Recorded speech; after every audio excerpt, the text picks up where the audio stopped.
Whenever we participate in a competitive exam, we just want to see that whether we are ready for it or not. So what we do a mock test. We not only do a mock test, we also create that atmosphere. We see that whether for the next 3 hours can we sit, whether I have the capability to write continuously, and there are so many things which we want to check. Something similar happens in PPAP, production part approval process. Now, this particular manual was published in June 2006, and the objective is that whatever is a customer intent, whether the organization has been able to understand that. Now, based on that understanding, whether the organization has been able to produce the component which can meet the customer requirement, and the next important part is that how sustainable this particular development is, so that customer is always sure that they will get the right quality of product. Now, when we talk about IATF 16949, when we talk about automotive industry, there are 5 key core tools. Now, these core tools are APQP, PPAP, SPC, FMEA, and SPC. Now, all these 5 core tools, the main objective is that how we can understand the voice of the customer and how we can meet that. When we talk about PPAP, actually it's not a standalone activity, it's not something that we are doing it. Whatever we are doing in APQP from phase 1 to phase 5, whatever documents that are coming out, if we collate that, that becomes a PPAP. So it's very important to understand that PPAP is not a separate activity, but an output of a certain activity. When we talk about PPAP, primarily we are talking in general about two things. One is that we'll have 8 hours of mass production, continuous production, and then we'll see that how the production is being run and whether we are meeting all the requirements or not. Sometimes the intent is also this, that maybe we run 300 consecutive pieces and then we'll try to see whether the requirements are met or not. At the time of running this mass production, which is a trial, we also try to see that the manpower which is there, they remain the same which will be used in the mass production. The tooling and gauging also remain the same. The manuals or the machines, everything remains the same. In fact, the environment also remains the same. So that whatever results are coming here, they will come in the future also. Now, the next important point here is that what exactly is the purpose of making a PPAP or PPAP document. So there are many key purposes that we can talk about. As I said earlier, primarily it is to understand the customer requirements, then to understand what are the possible risks and how we can mitigate that. Then it's also to understand that how we can establish the confidence that we can meet the organization's requirement as well as the quality control and whatever customer specific requirements are there. Now, many customers have got their own supplier manual which talks many things about it. Like Ford has got their separate CSR with respect to the PPAP requirements. So how we are taking care with respect to that. And another important thing is when we talk about say customer, then say we are the organization, then the suppliers. Now, supplier PPAP is equally important because many a time the organization is dependent on supplier for getting the parts. So what is happening there? What kind of confidence organization is having with respect to their supplier? That is again needs to be checked. Now that brings another important question, that what are the different levels of submission? So there are 5 key levels of submission, level 1 to level 5. When we talk about level 1, primarily we are talking about only the part submission warrant, the main cover page of the PPAP document. And it is generally being submitted when the parts are non-critical. Then the level 2 is talking about part submission warrant plus some documents, maybe dimensional report or material test report, where the parts are semi-critical. The level 3 is the most common and the by default level, where all the 18 documents are submitted along with the part submission warrant. The level 4 is primarily about certain unique requirements where there's one specific requirement from the customer that what documents they are looking for.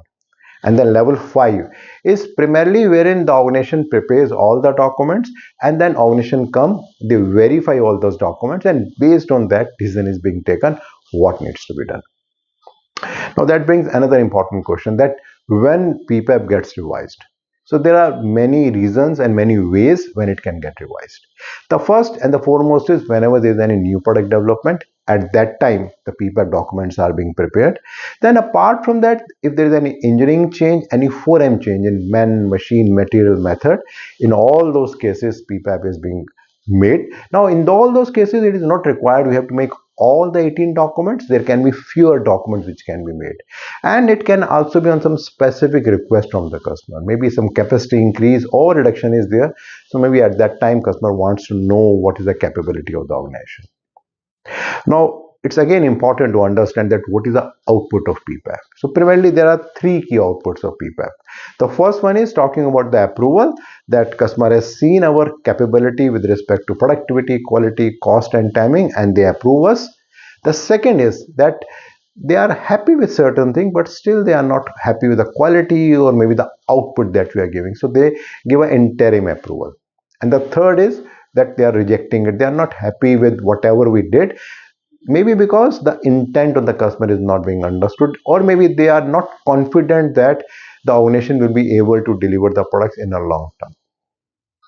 Now, another important point which is there, that we are talking about 18 different documents. So what are those documents? So if you see, it starts from drawings, technical specifications, material specifications, DFMEA, PFMEA, process flow chart. So there are whole lot of documents including the part submission warrants. So let me talk about two key documents. One is appearance approval report. When we talk about approval report, primarily we are talking about those reports which are talking with respect to the outer part of a vehicle. Say for example, if we talk about a car, if you see the outer body which is painted, maybe the seats, maybe the dashboard, now this is something which immediately comes in the contact of any person who is seeing it. So there are certain do's and don'ts, certain guidelines that needs to be met. Then one interesting document is about checking aids. Now, if you look into the control plan, there may be numerous measuring instruments which are used from receiving inspection till the dispatch of the material. Now, when all those documents are there, where we are talking about the different measuring instruments, so what kind of controls we are having, whether we are using the appropriate instrument, if the instruments are right, then in case there is a requirement with respect to the MSS study, have we done that? In case there is a requirement to do an SPC study, have we done that? So all those things are interlinked with respect to say special characteristics which are identified by the customer, and the kind of instrument and the controls which are there. So there are 18 different documents which are required. Now let's talk about some of the key industry challenges with respect to the PPAP. The first and the foremost is, many a times PPAP is considered to be an activity, wherein we say that okay, now we'll do PPAP, but actually it's nothing like an activity. It's a combination of documents which are coming out from APQP phase 1 to APQP phase 5. So we need to understand that. The second key challenge is that when we think about internal audit or external audit, in general, it is being assumed that when we are talking about new product development, primarily you are talking about a file wherein there are so many documents. Somebody has to just go through that and say that yes, your development is good.